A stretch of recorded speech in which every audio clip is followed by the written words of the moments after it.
हाँ भाई, आज हम अब बात करेंगे किसकी? जुडिशरी की। ठीक है ना। किसी भी कंट्री के अंदर गवर्नमेंट के तीन पार्ट होते हैं, तीन हिस्से होते हैं। एक एग्जीक्यूटिव, दूसरा लेजिस्लेचर और तीसरा जुडिशरी। लेजिस्लेचर का काम होता है कानून बनाने का। एग्जीक्यूटिव का काम होता है उस कानून को लागू करने का, इम्प्लीमेंट करने का।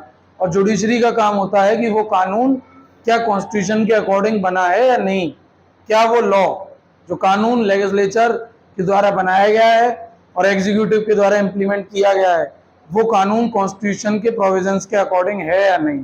अगर वो कानून, वो लॉ कहीं भी कॉन्स्टिट्यूशन के किसी भी प्रोविजंस का वायलेशन करता है तो ऐसा कानून उसी समय से कानून नहीं रह जाता है। यानी कि जुडिशरी के द्वारा एक बार उसको डिफाइन कर दिया गया है कि ये law according to the constitutional provisions नहीं है, यानी कि संवैधानिक प्रावधानों के अनुरूप नहीं है, तो वो कानून उसी समय से कानून नहीं रहता है। क्लियर है इतनी बात? तो ये मैंने तुम्हें तीनों गवर्नमेंट के जो तीन हिस्से होते हैं, एग्जीक्यूटिव, लेजिस्लेचर और जुडिशरी, वो समझा दिया। अब इंडिया के अंदर जो जुडिशरी है वो सिंगल पिरामिडिकल स्ट्रक्चर है। ठीक है ना, मतलब सॉरी, पिरामिडिकल स्ट्रक्चर है, यानी कि तीन लेवल्स पर हमारे यहाँ पर कोर्ट्स हैं। जो जुडिशरी है उसके तीन लेवल्स हैं। सबसे ऊपर सुप्रीम कोर्ट, उससे नीचे हाई कोर्ट्स और हाई कोर्ट से नीचे डिस्ट्रिक्ट कोर्ट्स। डिस्ट्रिक्ट कोर्ट्स में भी दो अलग अलग तरीके के कोर्ट्स होते हैं। ठीक है ना, सेशन कोर्ट एंड तुम्हारा सबऑर्डिनेट कोर्ट्स। ठीक है, तो अब हम ये देखेंगे, सबसे पहले हम ये देख लेते हैं कि किसी भी कंट्री के अंदर जुडिशरी के जो कॉमन वर्क होते हैं वो क्या होते हैं। सबसे पहले कॉन्स्टिट्यूशन जो सॉरी जुडिशरी जो होती है वो हमारे कॉन्स्टिट्यूशन का गार्जियन होती है, प्रोटेक्टर होती है। यानी कॉन्स्टिट्यूशन की रक्षा करने की जिम्मेदारी, कॉन्स्टिट्यूशन को प्रोटेक्ट करने की जिम्मेदारी किसकी होती है? जुडिशरी की। किसकी होती है? जुडिशरी की। साथ ही देश में बनने वाले जितने भी कानून हैं उन कानूनों की सही व्याख्या करने की जिम्मेदारी भी किसकी होती है? जुडिशरी की। ठीक है ना, जितने भी डिस्प्यूट चल रहे हैं उन डिस्प्यूट्स को सेटल करने की जिम्मेदारी जुडिशरी की। देश में रहने वाले सभी नागरिकों को जस्टिस मिले, इसकी जिम्मेदारी जुडिशरी की। और क्या पॉइंट्स है? दूसरा पॉइंट है इंडिपेंडेंट बॉडी होती है। क्या होती है जुडिशरी? इंडिपेंडेंट बॉडी, यानी कि उस पर किसी भी तरीके का कोई दबाव नहीं होता, वो किसी के इन्फ्लुएंस में, किसी के डोमिनेंस में वर्क नहीं करती है। यानी कि एग्जीक्यूटिव का उस पर डोमिनेंस हो या लेजिस्लेचर का हो। ठीक है ना, एग्जीक्यूटिव का कहने से मतलब है कि लीडर्स का, ठीक है ना, पॉलिटिकल लीडर्स का दबाव रहता हो जुडिशरी पे, तो ऐसा नहीं है। जुडिशरी उनके इन्फ्लुएंस से बिल्कुल इंडिपेंडेंट रहती है। क्लियर? दूसरा, एग्जीक्यूटिव और लेजिस्लेचर किसी भी कंडीशन में जुडिशरी में इंटरफेयर भी नहीं कर सकते हैं। ठीक है ना, इन्फ्लुएंस तो जब ही होगा उसका जब वो इंटरफेयर कर पाए। तो एग्जीक्यूटिव और लेजिस्लेचर का कोई इंटरफेरेंस जुडिशरी में नहीं हो सकता। ठीक है ना, क्यों नहीं हो सकता? क्योंकि वो इंडिपेंडेंट बॉडी है और हमारे डेमोक्रेसी की वॉच डॉग है। वॉच डॉग यानी कि डेमोक्रेसी को प्रोटेक्ट करने वाली, डेमोक्रेसी पर नजर रखने वाली कि उस कंट्री के अंदर डेमोक्रेसी ठीक से वर्क कर रही है या नहीं। ठीक है ना, यानी लोकतंत्र सही मायनों में जमीन पर है या नहीं। ठीक है ना, लोगों को वो फ्रीडम है या नहीं। डेमोक्रेसी का मतलब क्या है? यहाँ पे चीजें लोगों से हो, असली पावर जनता के हाथ में हो, तो जनता के पास वो फ्रीडम जनता को महसूस हो रही है या नहीं, जनता उस फ्रीडम को एंजॉय कर रही है या नहीं, क्या जनता ये वाकई में, जनता को ये लग रहा है कि हमारी कंट्री में डेमोक्रेसी है या नहीं। तो इस चीज पर नजर रखने वाली, इस चीज को देखने वाली कौन होती है? जुडिशरी। ठीक है, और जुडिशरी अकाउंटेबल होती है। ऐसा नहीं है कि जुडिशरी किसी के प्रति अकाउंटेबल नहीं होती, जुडिशरी की कोई जिम्मेदारी नहीं होती। जुडिशरी अकाउंटेबल होती है किसके? कॉन्स्टिट्यूशन के। किसके होती है? कॉन्स्टिट्यूशन के। क्लियर है इतनी बात? ये पॉइंट्स मैंने तुम्हें बताए जुडिशरी के। ठीक है ना, सबसे पहला कि जुडिशरी जो होती है वो किसी भी कंट्री में कॉन्स्टिट्यूशन की प्रोटेक्टर या गार्जियन होती है। ठीक है ना, कॉन्स्टिट्यूशन को प्रोटेक्ट करने का काम करती है, जितने भी लॉ हैं कंट्रीज में उनको एक्सप्लेन करने का काम करती है, उनकी सही व्याख्या देने का काम करती है, देश के अंदर रह रहे सभी नागरिकों को न्याय देने का काम करती है, जस्टिस देने का काम करती है। ठीक है, जितने भी डिस्प्यूट्स हैं उनको सेटल करने का काम करती है। एग्जीक्यूटिव और लेजिस्लेचर का कोई भी इंटरफेरेंस नहीं होता है जुडिशरी के अंदर। साथ ही साथ कोई भी पॉलिटिकल लीडर्स या किसी भी तरीके का इन्फ्लुएंस जुडिशरी पर नहीं हो सकता, क्योंकि वो एक इंडिपेंडेंट बॉडी है। ठीक है ना, अब वो एक इंडिपेंडेंट बॉडी है, ये भी चीज कहाँ पर है, हमारी लिखी हुई है कॉन्स्टिट्यूशन में। भाई पूरी चीजें, सारी चीजें हमारा बताता कौन है, कॉन्स्टिट्यूशन, ठीक है ना। और डेमोक्रेसी की वॉच डॉग है, और वो खुद भी जुडिशरी अकाउंटेबल है, तो किसके, सिर्फ कॉन्स्टिट्यूशन के। अगर जुडिशरी भी कोई ऐसा काम करती है जो कॉन्स्टिट्यूशन का वायलेशन है, तो उस पर भी क्वेश्चन मार्क लगता है, ठीक है ना।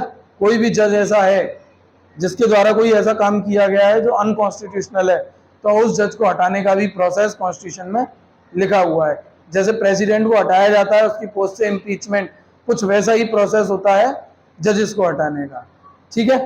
क्लियर है इतनी बात।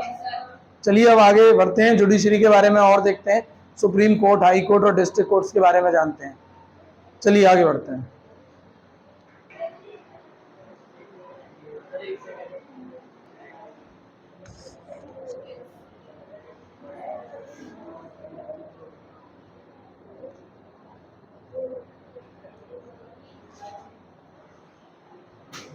देखिए भाई, बात करें इंडियन जुडिशरी स्ट्रक्चर की, किसकी, इंडियन जुडिशरी स्ट्रक्चर की, तो वो कैसा स्ट्रक्चर है, पैरामेडिकल स्ट्रक्चर है। कैसा स्ट्रक्चर है, पैरामेडिकल स्ट्रक्चर है।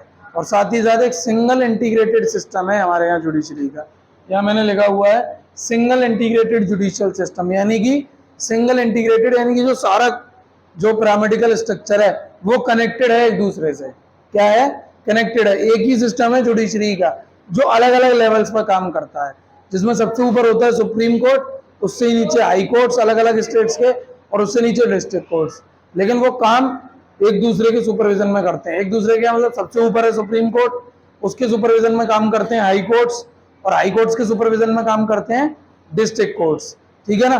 सुप्रीम कोर्ट इंडिया का सबसे, उसके नाम से ही क्लियर है, सुप्रीम, सर्वोच्च न्यायालय बोलते हैं हम उसे। सर्वोच्च यानी कि उससे ऊपर कुछ नहीं है, जो यहाँ फैसला मिल गया वही मान्य होगा, फिर तुम कहीं नहीं जा सकते, फिर जो है फैसला हो गया वो हो गया, फिर तो यही है, उसी फैसले को तुम दोबारा से रिव्यू करा सकते हो उसमें, जिसे हम जुडिशियल रिव्यू भी बोलते हैं, ठीक है ना।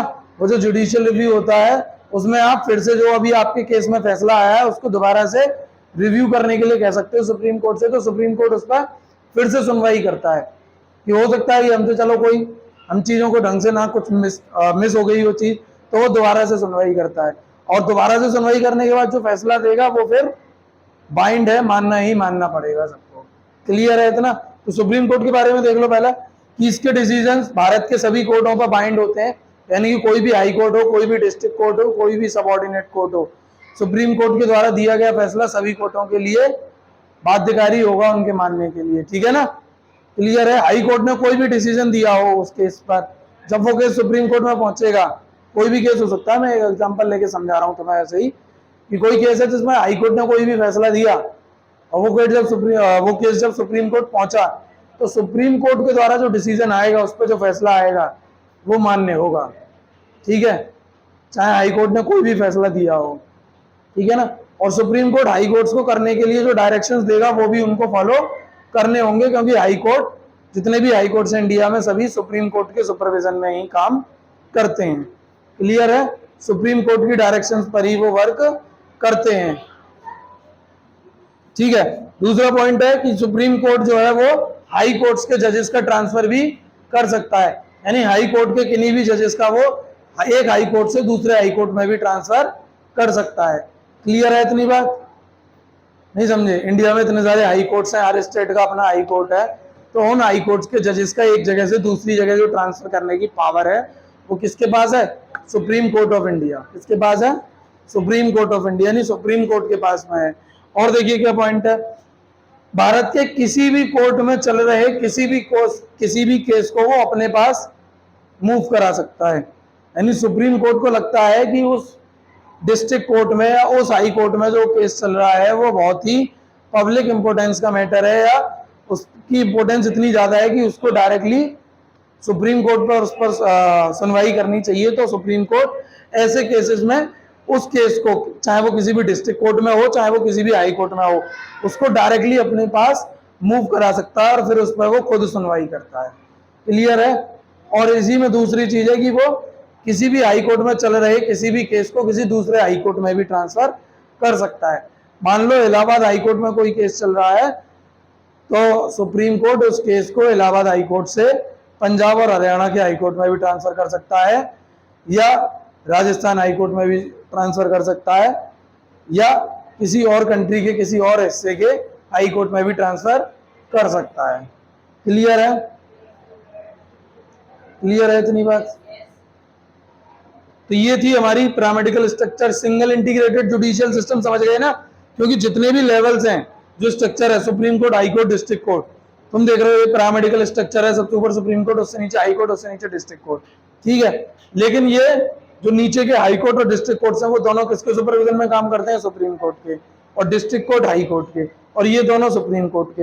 लेकिन सुप्रीम कोर्ट किसी के सुपरविजन में काम नहीं करता, वो पूरी तरीके से इंडिपेंडेंट बॉडी है, और इनको अपनी डायरेक्शंस हाई कोर्ट और डिस्ट्रिक्ट कोर्ट को समय समय पर जरूरी डायरेक्शंस देता है।